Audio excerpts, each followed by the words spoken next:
من أراضي الإسلام كلها. بارك الله فيكم يا أولادي. والنصر من الله. والله أكبر. والله أكبر. والسلام عليكم ورحمة الله. Follow me, please. Come with me. La ilaha illallah Muhammad Rasulullah.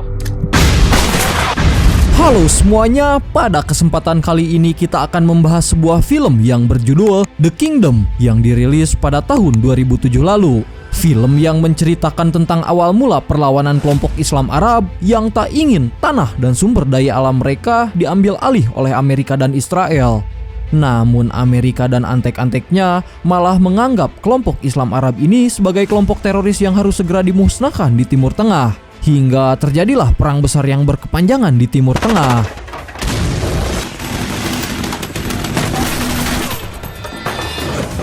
So, apakah kalian penasaran dengan ceritanya? Inilah konten spesial Ramadan.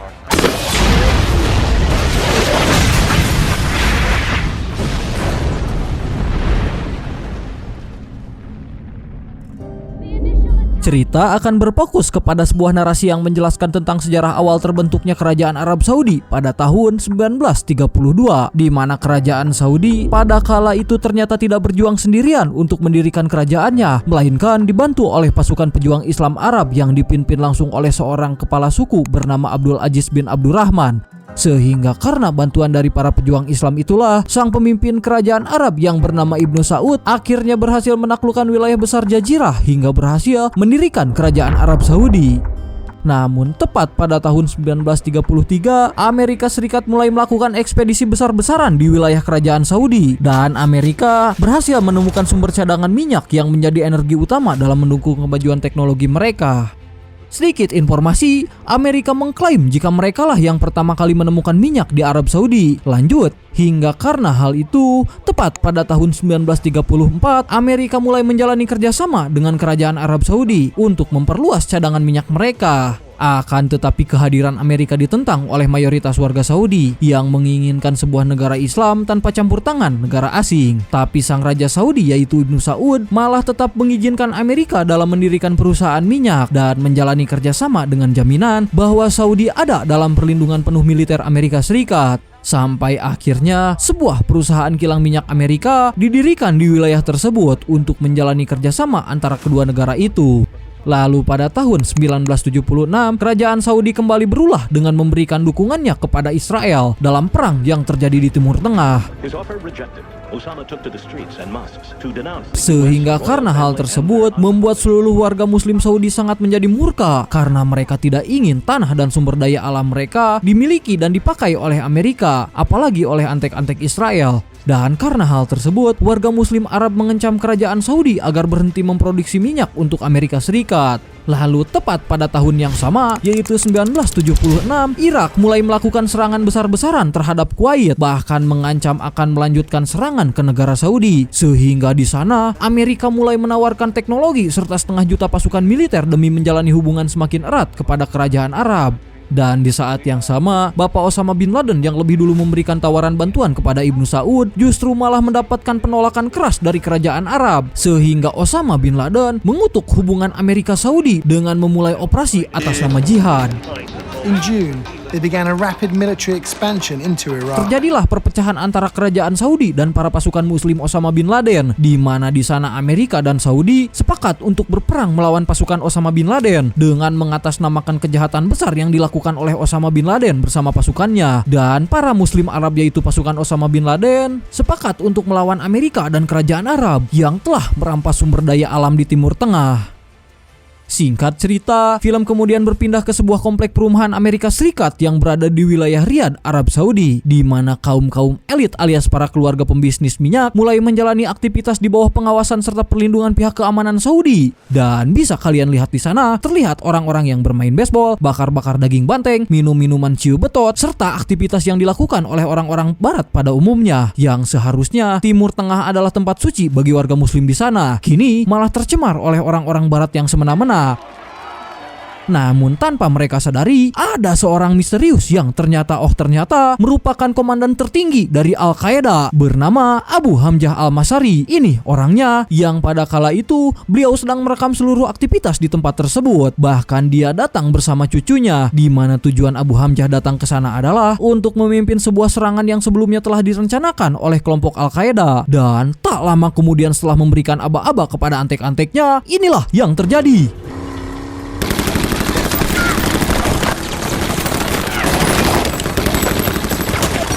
Ya, terjadilah penembakan di mana-mana. Bahkan tak sedikit warga Amerika termasuk militer Saudi yang tewas dalam serangan tersebut. Bersamaan dengan itu, salah satu militer Saudi yang kita sebut saja Ucok mencoba menghentikan para pemberontak yang berkamuflase menggunakan seragam militer, sehingga dia berhasil menembak mati kedua pelaku. Akan tetapi serangan tersebut ternyata hanyalah sebuah pengalihan perhatian, di mana serangan bom bunuh mulai dilakukan oleh salah satu pemberontak sehingga Follow me, please. Come with me. La ilaha illallah Muhammad Rasulullah.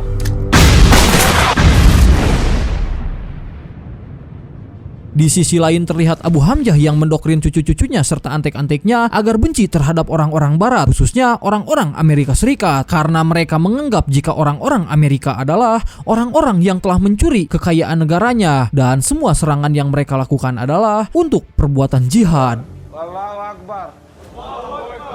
Wassalamualaikum warahmatullahi wabarakatuh. Sejenak kita lupakan mereka dan berpindah kepada anggota FBI yang bernama Agent John Kinley yang baru saja selesai menghadiri acara perayaan sekolah anaknya. Di saat yang sama, John mulai mendapatkan panggilan telepon dari salah satu rekannya yang bertugas di negara Saudi, di mana si rekan meminta kepada John agar segera datang ke negara tersebut untuk menyelidiki tentang serangan yang dilakukan oleh kelompok pemberontak Muslim. Namun tepat setelah panggilan ditutup, tiba-tiba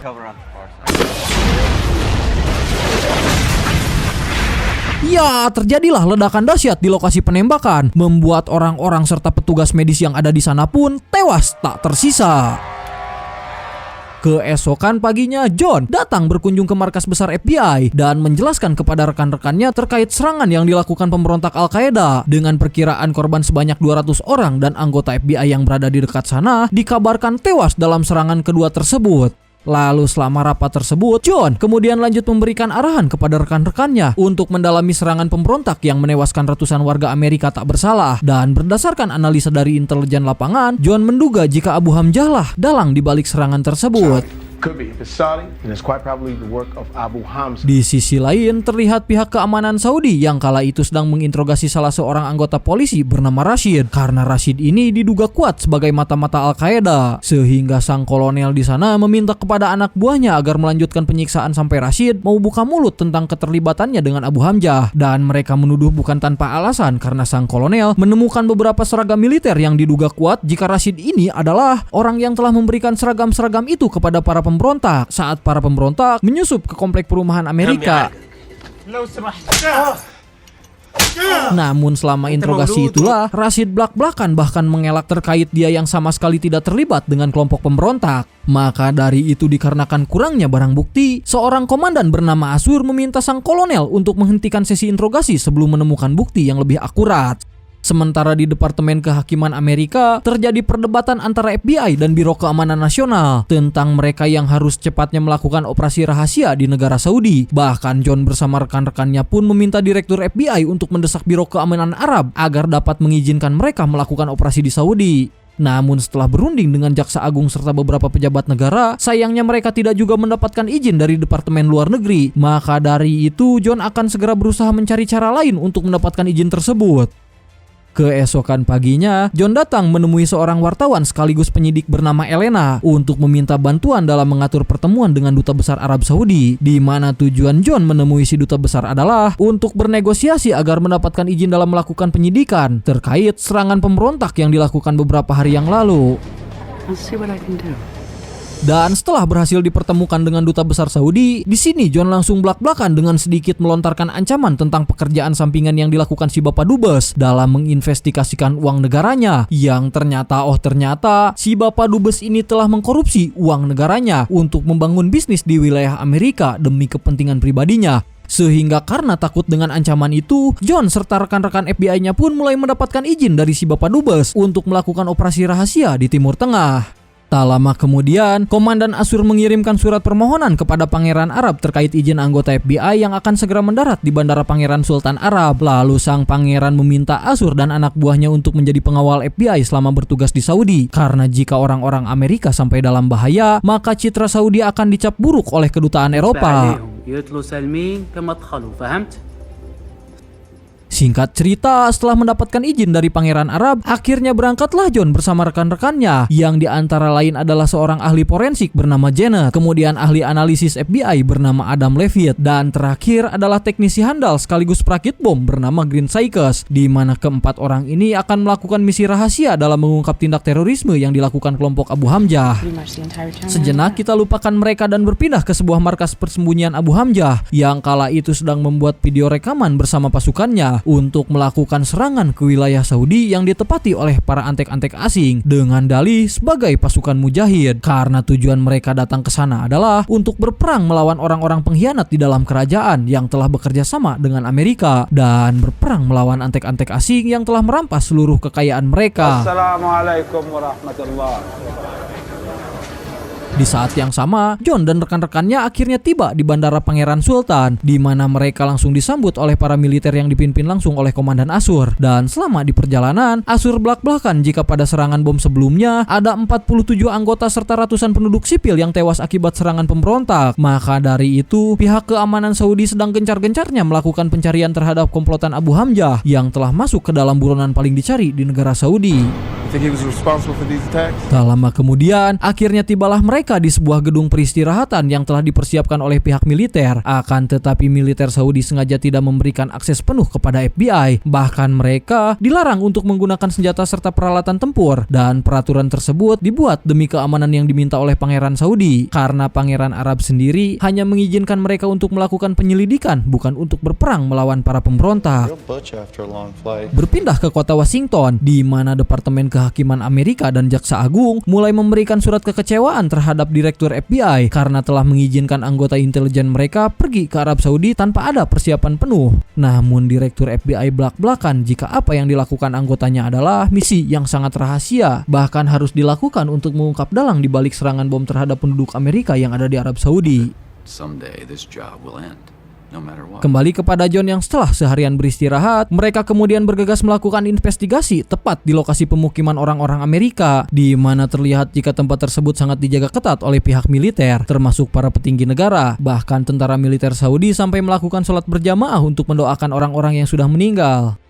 Tak lama kemudian, anggota FBI mulai mendapatkan sambutan dari Pangeran Saudi yang mendukung kerjasama dengan FBI demi mengungkap dalang di balik kasus penyerangan tersebut. Yang setelah belak-belakan di depan awak media, John bersama rekan-rekannya pun akhirnya diizinkan berkeliling ke setiap area TKP, namun dengan peraturan ketat yang telah mereka buat. Contohnya, dilarang mengambil barang bukti, memfoto, sengaja membatasi area penyelidikan, bahkan investigasi mereka akan dipantau langsung oleh militer Saudi. Lalu hal pertama yang mereka lakukan adalah dengan mencoba mencari informasi dari beberapa sumber video dan bertanya secara langsung kepada warga Amerika yang selamat dari tragedi serangan. We went into our safe room. Jackson's didn't have a safe room. Setelah berkeliling melihat-lihat ke area sekitar, secara tak sengaja Sykes pun menemukan sebuah pecahan detonator, lalu mengambilnya secara diam-diam untuk diteliti. Bersamaan dengan itu, ada salah satu militer Saudi yang mulai menatap tajam ke arah FBI, di mana sepertinya dia adalah antek-antek Abu Hamzah yang menyamar sebagai militer. Di saat yang sama, John secara tidak sengaja melihat sebuah gedung yang ternyata memiliki akses untuk melihat ke seluruh wilayah di pemukiman, di mana dia menduga jika Abu Hamzah ada di gedung tersebut dan merekam detik-detik saat terjadi penyerangan dari gedung itu. Sampai akhirnya, John meminta Komandan Asur untuk memberikan mereka akses dalam menginvestigasi gedung tersebut. Singkat cerita, John dan rekan-rekannya pun akhirnya diberikan izin untuk menyelidiki gedung yang sebelumnya mereka curigai sebagai tempat persembunyian Abu Hamzah. Namun tak lama kemudian, Asur malah sempat berselisih dengan komandan lain yang tak mengizinkan FBI untuk masuk ke dalam gedung tersebut, sehingga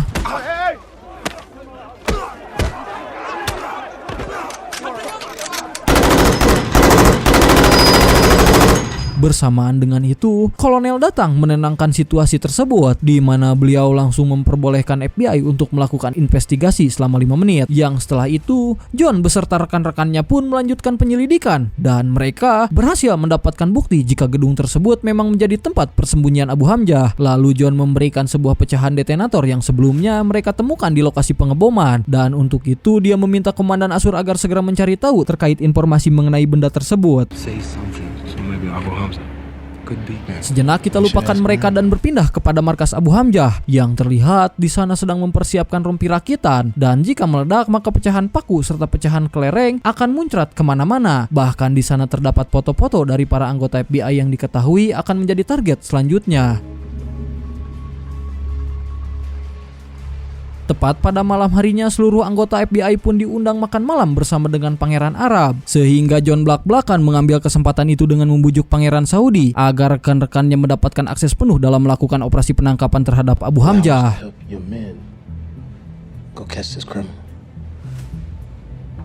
Keesokan harinya, John yang sudah mendapatkan akses penuh dari sang pangeran mulai melakukan penyelidikan di setiap area TKP, dan tak lama kemudian ditemukanlah sebuah genangan air yang setelah diinvestigasi, genangan tersebut adalah tempat para pemberontak yang menyembunyikan bom rakitan, di mana selain itu mereka juga menemukan barang-barang bekas bom rakitan seperti pecahan detonator, serpihan besi, serta barang-barang bekas membuat bom tersebut.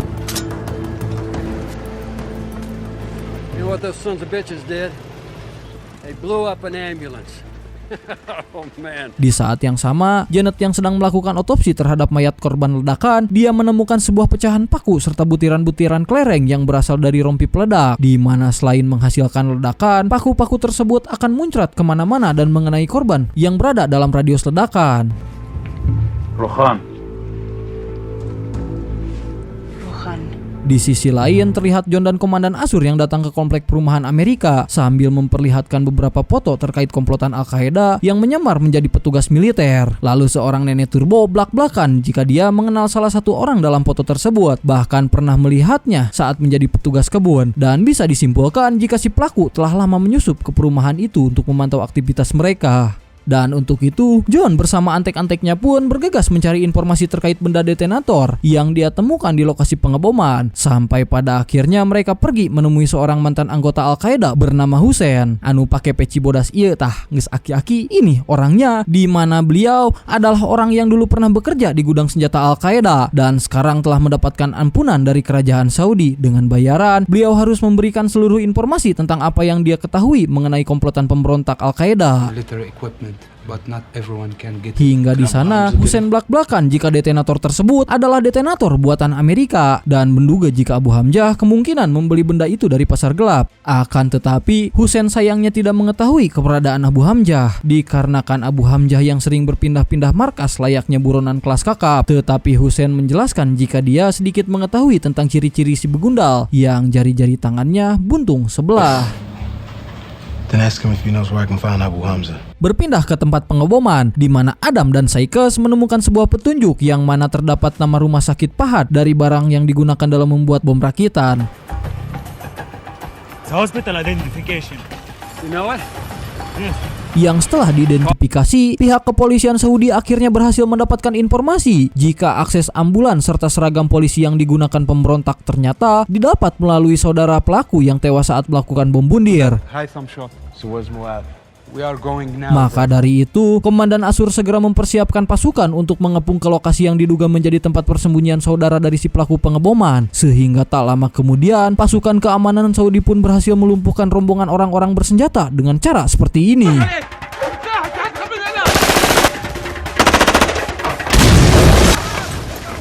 Selesai mengumpulkan semua bukti yang ada di sana, lalu Pangeran Saudi datang ke lokasi itu sambil belak-belakan di depan media tentang militer Saudi yang berhasil mengungkap salah satu markas pemberontak, dan mereka akan lanjut menangkap Abu Hamzah yang merupakan dalang utama di balik teror pengeboman. Di saat yang sama, perwakilan dari kedutaan Amerika datang menemui para FBI, di mana beliau belak-belakan meminta mereka agar segera pulang ke Amerika dengan dalih keamanan, karena tugas menemukan Abu Hamzah akan dilanjutkan oleh militer Saudi tanpa campur tangan FBI. Namun saat dalam perjalanan menuju bandara, muncul rombongan berseragam polisi yang langsung berbeledagan menyerang mereka dan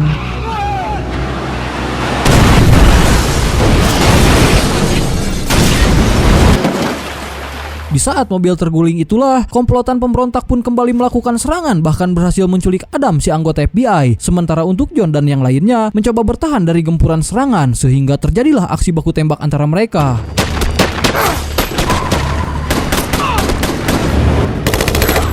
Selesai menghabisi sisa-sisa pemberontak, lantas mereka bergegas mengejar komplotan musuh hingga tiba di sebuah wilayah tempat perkumpulan para militan Al-Qaeda, di mana tempat itu juga adalah tempat persembunyian Abu Hamzah. Saat mereka mencoba masuk ke dalam bangunan, tiba-tiba muncul kelompok pemberontak yang langsung melesatkan tembakan rudal ke arah mereka dan... Meski berhasil selamat dari serangan tersebut, sayangnya mereka malah terus dibombardir dari segala arah, yang membuat John mulai membagi tim menjadi dua kelompok, yaitu kelompok pertama bertugas menahan serangan, sementara sisanya akan pergi mencari Adam yang masih ditahan oleh komplotan pemberontak.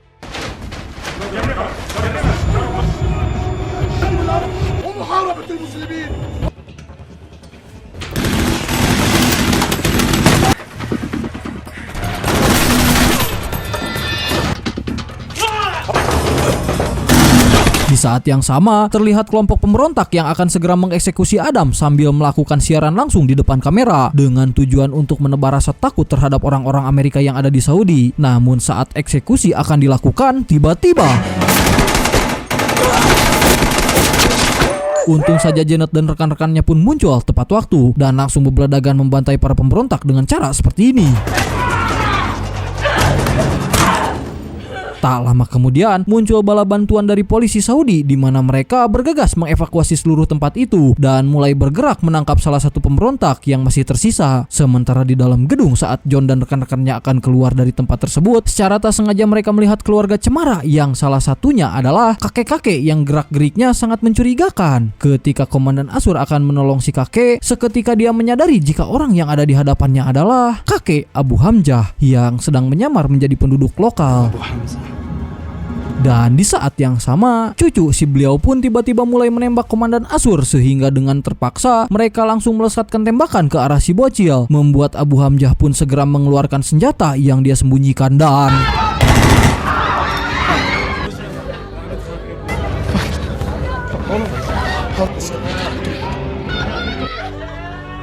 Setelah berhasil membunuh Abu Hamzah, lantas mereka segera membawa jasad Komandan Ashur pergi meninggalkan gedung untuk segera dievakuasi, di mana kejadian tersebut lantas membuat seluruh rekan-rekannya pun sangat bersedih, terutama si John yang telah menganggapnya sebagai saudaranya.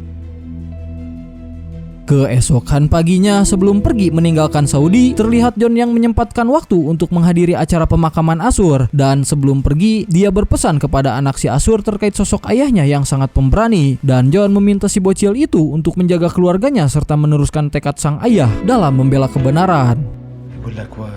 Singkat cerita, film kemudian ditutup kepada cucu Abu Hamzah yang menjelaskan kepada ibunya tentang visi misinya yang akan melanjutkan tekad sang kakek dalam memberantas orang-orang kafir yang ada di Saudi, di mana sebelum tewas sang kakek berpesan agar jangan takut terhadap orang-orang Amerika karena orang-orang Amerika telah menjajah negara mereka.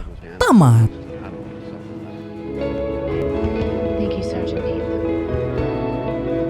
Sekian alur cerita film yang Mimin bahas kali ini. Gimana menurut pendapat kalian? Kalau menurut Mimin sih, para kelompok Islam Arab ini tak ingin ada campur tangan negara asing di negaranya. Dan Amerika hanya ingin melindungi demokrasi dan stabilitas dunia. Apakah itu benar? Mimin yakin kalian lebih pintar dan lebih mengetahui tentang konflik berkepanjangan di Timur Tengah ini. Dan siapakah dalang sebenarnya? Sebagai penutup, Mimin dan tim Siura mengucapkan selamat menunaikan ibadah puasa. Semoga bulan suci Ramadan ini membawa kedamaian dan berkah buat kita semua. Marhaban ya Ramadan.